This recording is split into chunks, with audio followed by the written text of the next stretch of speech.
কোনো রকম ছাঁচ ছাড়াই শুধুমাত্র জলের বোতল দিয়ে বানিয়েছি। দেখুন শেপগুলো কিন্তু খুব সুন্দর এসছে, ভিতর পর্যন্ত কি সুন্দর রস ঢুকেছে। দেখুন কোনো রকম ছাঁচ ছাড়াই শুধুমাত্র জলের বোতল দিয়েই কিন্তু জিলাপি তৈরি করে নিতে পারবেন। জিলাপিগুলোকে আমি এপিট ওপিট উল্টে ভেজে নিয়েছি। দেখুন খুব সুন্দরভাবে কিন্তু চিনি শিরাটা ঢুকে গেছে। দেখুন জিলাপিগুলো কতটা সুন্দর হয়েছে, ভিতরে যে রসটা গেছে কিন্তু বোঝা যাচ্ছে। নমস্কার বন্ধুরা, পিউ রান্নাঘরে আজকের রেসিপিতে আপনাদের সকলকে স্বাগত জানিয়ে আজকে শেয়ার করব জিলাপি রেসিপি। তবে আজকের জিলাপিটা বানানোর জন্য কিন্তু আমি ময়দার ব্যবহার করব না, সম্পূর্ণ আটা দিয়ে বানাবো। আর খামির তৈরি করারও কোনো ঝামেলা নেই, ঘন্টার পর ঘন্টা রেখে খামির তৈরি যেমন করতে হবে না, তেমনই কিন্তু 10 মিনিটের মধ্যে আটা দিয়ে জিলাপিটা তৈরি করা যাবে। ওপরটা হবে মুচমুচে আর ভিতরটা হবে একদম রসালো। আর অনেকেই কিন্তু বাইরের জিলাপি তৈরি করার সময় একটা সমস্যা হয়, সেটা হলো কিছুক্ষণ রাখার পরপরই দেখা যায় জিলাপিগুলো নরম হয়ে যাচ্ছে। সেটাও কিন্তু হবে না, আজকে আমি সেই সম্পূর্ণ পদ্ধতিটা আপনাদের সাথে শেয়ার করব। তাই আপনারাও কিন্তু পুরো রেসিপিটা অবশ্যই শেষ পর্যন্ত দেখুন। আশা করছি আজকের রেসিপিটা দেখতে আপনাদের সকলে ভালো লাগবে। আর যে সকল বন্ধুরা এখনো পর্যন্ত আমাদের চ্যানেলে নতুন, তারা অবশ্যই আমাদের চ্যানেলটিকে সাবস্ক্রাইব করে এবং আমাদের ফেসবুক পেজটিকে ফলো করে আমাদের পাশে থাকবেন। তো বন্ধুরা চলুন রান্নাঘরে চলে যাই আর আজকের রেসিপিটা শুরু করি। জিলাপি করার জন্য প্রথমে ব্যাটারটা গুলে নেব। আর এই ব্যাটার গোলার জন্য কিন্তু একটা সঠিক মাপ দরকার। যে কোনো একটা বাটি বা কাপ যাও কিছু একটা মাপ করে নেবেন, তারপর সেটা দিয়ে কিন্তু মাপ দিয়ে নেবেন সবকিছু। আজকে জিলাপিটা যেহেতু আমি আটা দিয়ে করব, তার জন্য একটা বাটির মাপ করে আমি 2 বাটি আটা নিয়ে নিয়েছি। আর এটা হলো গমের আটা। আটাটাকে ব্যাটারটা গোলার আগে অবশ্যই করে কিন্তু একটু চেলে নিতে হবে, তাহলে ব্যাটারটা যখন গুলবো তখন কিন্তু আর কোনো রকম সমস্যা হবে না, আর একদম মসৃণ হবে। 1 বাটি আটা চেলে নিয়ে আরো 1 বাটি আটা দিয়ে দিচ্ছি।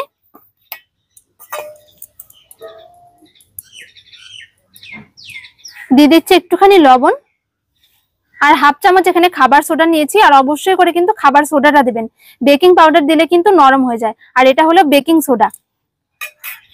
2 বাটি আটার জন্য আমি এখানে হাফ চামচ বেকিং সোডা দিয়েছি।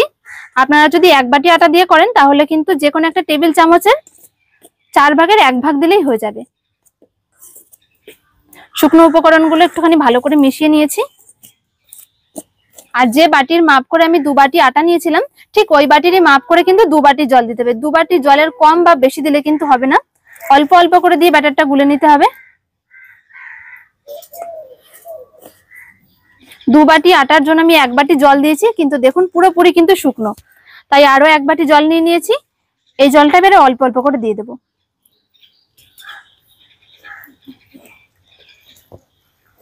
পুরোপুরি 2 বাটি জল দিয়ে আমি ব্যাটারটা গুলে নিয়েছি। 2 বাটির কম বা বেশি কিন্তু লাগবেই না, একদম পুরো 2 বাটি লাগবে। যতটুকু আটা ঠিক ততটুকু জল। দেখুন ব্যাটারটা ঠিক এরকম হয়েছে। আর ব্যাটারটা গোলার পরে 1-1.5 মিনিট মতন একটুখানি ফেটিয়ে নিতে হবে। যত ভালো ফেটানো হবে তত কিন্তু এই জিলাপিগুলো মুচমুচে হবে। ব্যাটারটা গুলে 1-2 মিনিট মতন একটুখানি ফেটিয়ে নিয়েছি। এবার এই ব্যাটারটাকে 10-15 মিনিটের জন্য একটু রেস্টে রেখে দিতে হবে। ব্যাটারটা যতক্ষণ আমি রেস্টে রেখেছি তার মধ্যে আমি চিনি শিরাটা করে নেব।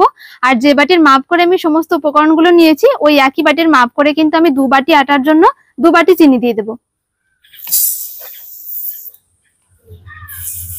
2 বাটি চিনির জন্য 2 বাটি জল দেব, আরো 1 বাটি জল দিয়ে দেব।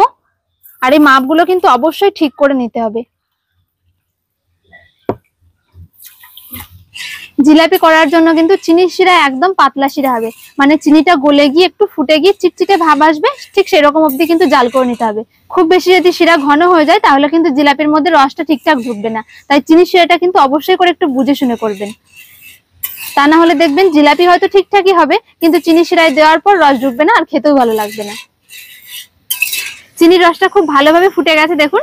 এবার আমি খুব সামান্য একটুখানি কেশর ফুড কালার দিয়ে দিচ্ছি, এতে করে কালারটা খুব ভালো আসবে, জিলাপিতেও খুব সুন্দর একটা রং আসবে। যদি না দিতে চান তাহলে কিন্তু না দিলেও হবে। চিনি শিরাটাকে চিনিগুলো গলে যাওয়ার পরে আমি 2-3 মিনিট মতন ফুটিয়ে নিয়েছি। এবার একটু দেখে নেবো যে ঠিকঠাক হয়েছে কিনা। এইভাবে হাতের আঙুল দিয়ে একটুখানি দেখতে হবে যে এর মধ্যে একটুখানি তেল তেলে ভাব এসছে কিনা। যখন এরকম একটু তেল তেলে ভাব আসবে তখনই কিন্তু বুঝবেন শিরাটা পুরোপুরি তৈরি হয়ে গেছে। এর থেকে বেশি আঠালো করার কোনো দরকার নেই। চিনির শিরাটা নামানোর আগে খুব সামান্য একটুখানি পাতিলেবুর রস দিয়ে দেবো, যাতে করে শিরাটা জমে না যায়।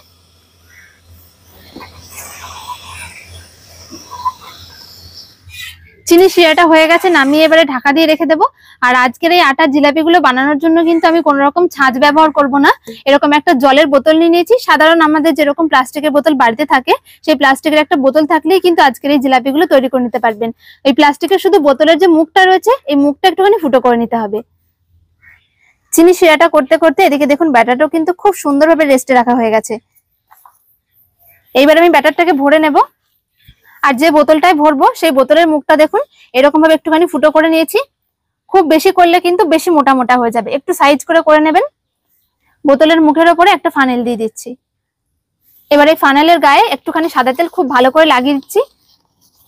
এইভাবে করে একটু তেল লাগিয়ে নিলে যখন আমরা ব্যাটারটা ঢালবো তখন কিন্তু আর এতে আটকে যাবে না। আর বোতলের যে মুখটা নিয়েছিলাম সেই মুখের গায়ে একটুখানি তেল লাগিয়ে দিচ্ছি। এইবারে ব্যাটারটা অল্প অল্প করে ঢেলে দেব।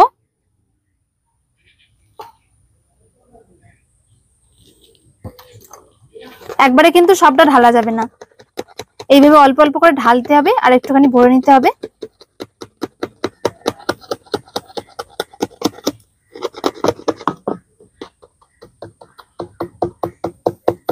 দেখুন বোতলে কিন্তু পুরো ব্যাটারটা আমি ঢালিনি, কেননা একবারে যদি ভর্তি করে নিতাম তাহলে কিন্তু ভাজার সময় সমস্যা হতো। হাফ ভরেছি, এবারে মুখটা আটকে দিচ্ছি। জিলাপিগুলো ভাজার জন্য একটা ফ্রাইং প্যানে আমি তেল দিয়ে দেবো। আর এরকম একটু চওড়া ধরনের কিছু নেওয়ার চেষ্টা করবেন, তাহলে কিন্তু একসাথে অনেকগুলো জিলাপি ভাজা যাবে। আর যদি কড়াইয়ে করেন তাহলে একটা কি দুটোর বেশি কিন্তু দেওয়া যাবে না, তাহলে শেপটাও খুব একটা ভালো হবে না। ভাজার জন্য সাদা তেল দিয়ে দিচ্ছি।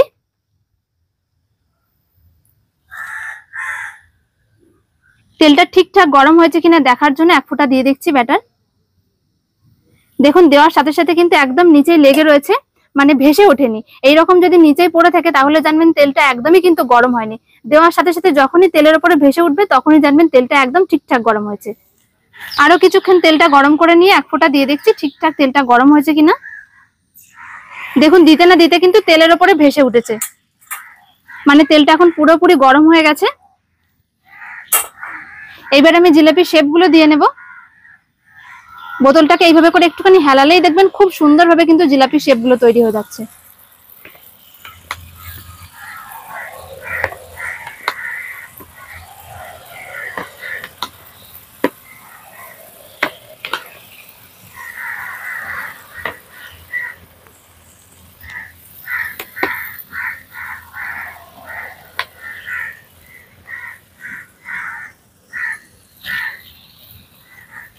আমি বেশ কয়েকটা দিয়ে দিয়েছি, এবারে এক পিঠ করে উল্টে দেব। দেখুন দুদিকে কিন্তু একদম ফোলা ফোলা হয়েছে।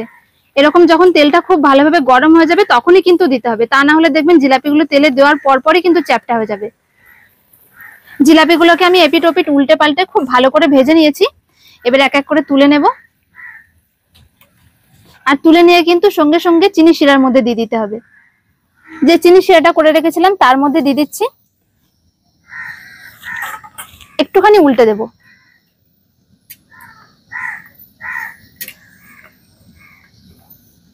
আর জিলাপি কিন্তু চিনি শিরায় দিয়ে একদমই কিন্তু বেশিক্ষণ রাখা যাবে না, দিয়ে এরকম ভাবে একটুখানি এদিক ওদিক করে নিয়ে তুলে নিতে হবে। দেখুন খুব সুন্দরভাবে কিন্তু চিনি শিরাটা ঢুকে গেছে। বাকি যে রসটুকু রয়েছে সেইটুকু একটুখানি এইভাবে ঝেড়ে নিতে হবে। দেখুন জিলাপিগুলো কতটা সুন্দর হয়েছে, ভিতরে যে রসটা গেছে কিন্তু বোঝা যাচ্ছে। বাকি জিলাপিগুলো একই রকম ভাবে ভেজে নেব। আর আমরা যেহেতু প্রত্যেকদিন বানাই না তার জন্য কিন্তু শেপটা একদমই দোকানের মতন হবে না, তাও যতটা পারছি চেষ্টা করছি।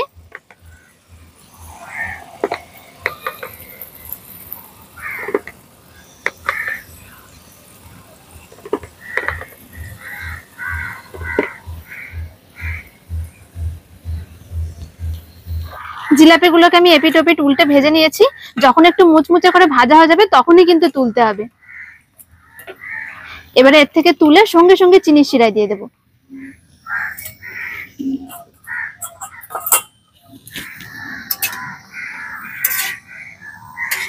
জিলাপিগুলো চিনি শিরার মধ্যে দিয়ে কিন্তু বেশিক্ষণ রাখা যাবে না, অনেকে কিন্তু ভিজিয়ে রেখে দেয়। এর ফলে কিন্তু দেখবেন জিলাপিগুলো তোলার পরপরই বেশিক্ষণ আর মুচমুচে থাকে না, খুব তাড়াতাড়ি নরম হয়ে যায়।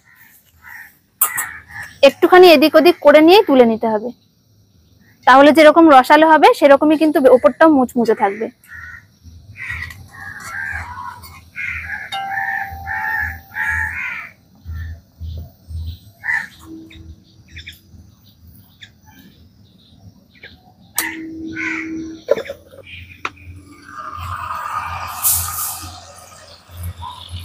কোন রকম ছাঁচ ছাড়াই শুধুমাত্র জলের বোতল দিয়েই কিন্তু জিলাপি তৈরি করে নিতে পারবেন।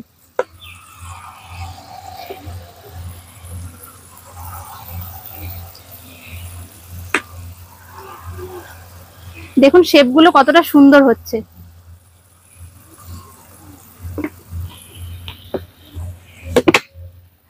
অনেকেই কিন্তু বাড়িতে জিলাপি বানাতে চেষ্টা করেছেন বা হয়তো অনেকেই ভালো পারেন, আর যারা পারেন না তারা কিন্তু এইভাবে করে একবার বাড়িতে করে দেখতে পারেন।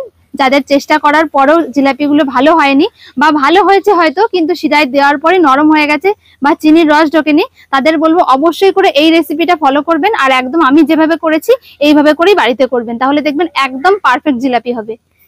জিলাপিগুলো দেখুন দেখে কিন্তু বুঝতেই পারবেন না যে এগুলো শুধুমাত্র আটা দিয়ে তৈরি, কোনো রকম ছাঁচ ছাড়াই শুধুমাত্র জলের বোতল দিয়ে বানিয়েছি। দেখুন শেপগুলো কিন্তু খুব সুন্দর এসছে। একটা ভেঙেও দেখাচ্ছি, দেখুন ওপরটা কিরকম মুচমুচে হয়েছে। ওপরটা কিন্তু মুচমুচে হয়েছে দেখুন, আর ভিতরটা একদম পুরো রসালো। ভিতর পর্যন্ত কি সুন্দর রস ঢুকেছে দেখুন। মেলাতলায় হোক কিংবা মিষ্টির দোকানে জিলাপি কিন্তু হামেশাই পাওয়া যায়, তবে বাড়িতে যে এত সুন্দর জিলাপি বানানো যায় সেটা কিন্তু অনেকেই জানে না। পুরোপুরি ময়দা ছাড়া সম্পূর্ণ আটা দিয়ে বানানো যাবে, তাই যারা ময়দার কারণে জিলাপি খান না তারা কিন্তু এইভাবে বাড়িতে বানিয়ে নিশ্চিন্তে খেতে পারেন। এছাড়াও কিন্তু শেপ নিয়ে কোনো চিন্তা করতে হবে না, মোল্ডের কোনো দরকার নেই, বাড়িতে থাকা সাধারণ জলের বোতল দিয়ে বানিয়ে নিতে পারবেন। আর তাছাড়া এই জিলাপিগুলো হবে একদম মুচমুচে আর রসালো। আর সামনেই জন্মাষ্টমী আছে, এইভাবে করে বাড়িতে বানিয়ে কিন্তু অবশ্যই ঠাকুরকে একবার ভোগ দেবেন আর অবশ্যই করে কিন্তু একবার বাড়িতে বানিয়ে খাবেন, একদম পারফেক্ট হবে। তাই বন্ধুরা আশা করছি আজকের রেসিপিটা আপনাদের ভালো লেগেছে। ভালো লাগলে অবশ্যই একটা লাইক শেয়ার কমেন্ট করবেন আর আমাদের চ্যানেলটিকে অবশ্যই সাবস্ক্রাইব করে আমাদের পাশে থাকবেন। দেখা হচ্ছে পরের ভিডিওতে। সকলে ভালো থাকবেন, সুস্থ থাকবেন, ধন্যবাদ।